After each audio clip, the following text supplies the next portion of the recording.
Hi guys, this is Miyuki at ngayon magre-review tayo ng product about microphone. So ano nga yung microphone? Yun po yung ginagamit natin for streaming. So itong product na to is galing po sa Fine Fine Company na pinadala sa atin na i-review natin.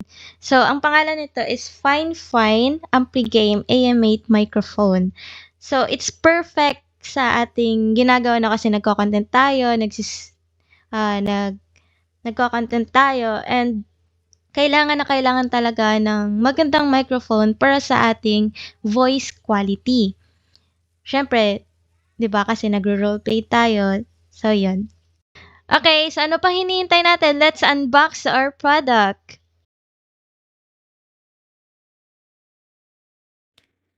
So ito na nga guys, ito na yung product na pinadala sa atin ng Fine Fine Company. Ayan, naka-pink. As you can see, meron siyang pink sa taas. So, bubuksan na natin. So, sa pagkabukas natin, yung unang makikita natin is yung user guide niya. Ayan. Ito yung user guide niya. So, dito mo malalaman yung mga description kung paano ba siya i-input sa ating PC or laptop. So, ito naman yung stand ng microphone. And then, sa loob niya, meron siyang cord, which is yun yung i-connect sa microphone through the PC para magamit natin yung microphone natin. So, ito naman yung microphone natin. So, meron siyang 3 different kind of microphone. Yung kulay lang niya ha. Pink, white, and black. So, yung napili natin is yung pink kasi mahilig tayo sa pink, guys. So, eto na nga guys, kapag kinonek na natin sa laptop natin or sa PC natin, ito yung magiging itsura niya. So, itong microphone ito is a capsule dynamic microphone element with cardioid polar pattern. So, capsule siya.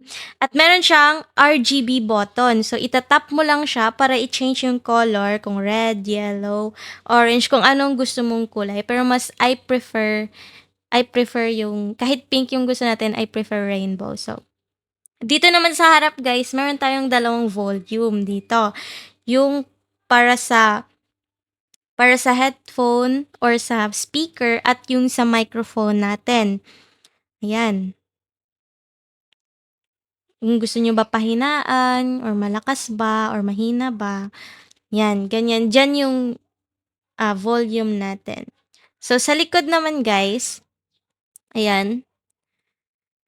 Sa likod, meron siyang mute button and LED indicator, tap to mute or unmute the mic. So, kapag green siya guys, yan yung mic is active. Kapag red naman, so muted yung mic mo. So, hindi ka maririnig ng kahit sino, ng ka-call mo man, or ano. Okay, dito sa baba guys, ayan, tatanggalin muna natin para makita. Ayan, meron siyang USB-C port connection. Ito po yung fully plug na included ng USB-C cable into the USB-C port.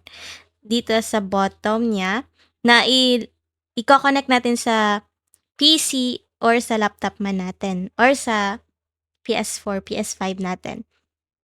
Yung XLR naman is yun yung ilalagay natin sa mixer. So, ayan. Dynamic siya guys. So, dapat sa taas ka lang magsasabi or magtatalk kasi hindi maririnig. Maririnig naman siya pero mahina lang. So, ayan.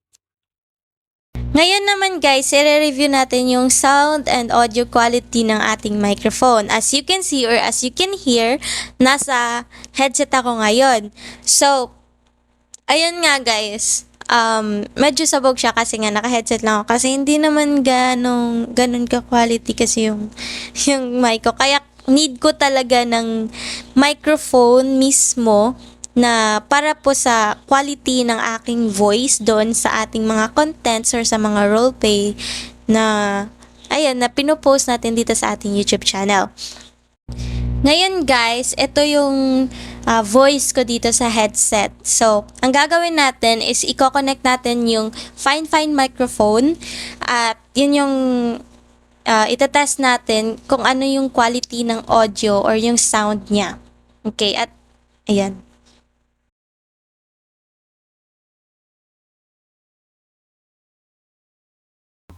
Hello, hello, mic test.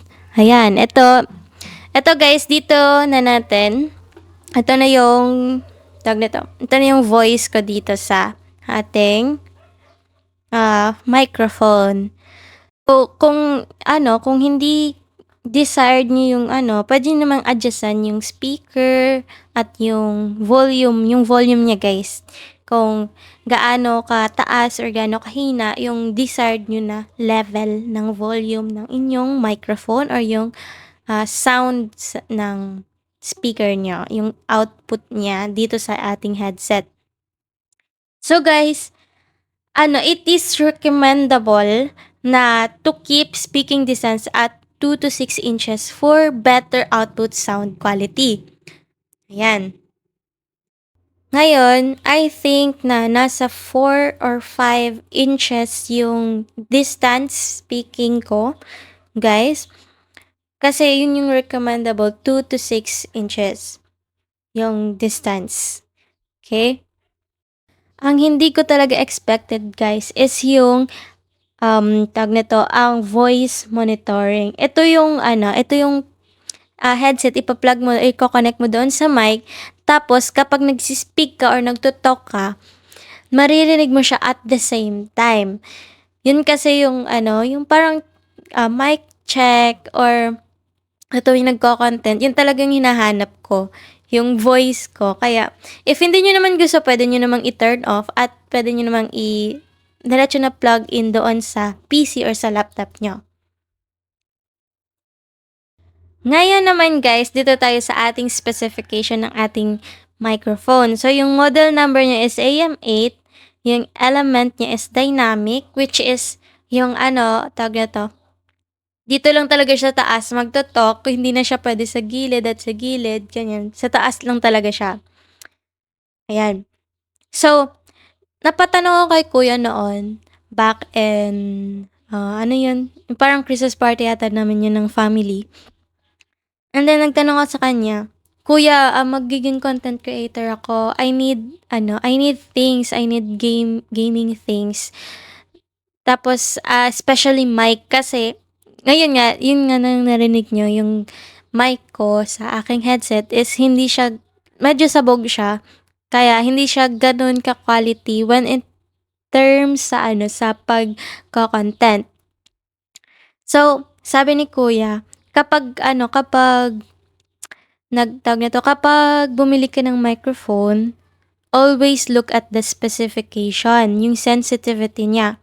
So, sabi niya sa akin, kung mataas yung decibels ng isang microphone doon sa sensitivity niya, meron tayong maximum sound pressure level na 120 decibels. So, dito guys, yung microphone na to, ito yung kasi, yung sa sensitivity, tawag nito, meron siya, ito yung sound na mako-convert niya into parang electronic, yun sabi ni kuya sa akin, na ito yung magiging output niya, yung result niya, or yung quality, or yung sound quality na maririnig mo, or yung sound na madi-display na maririnig mo mismo.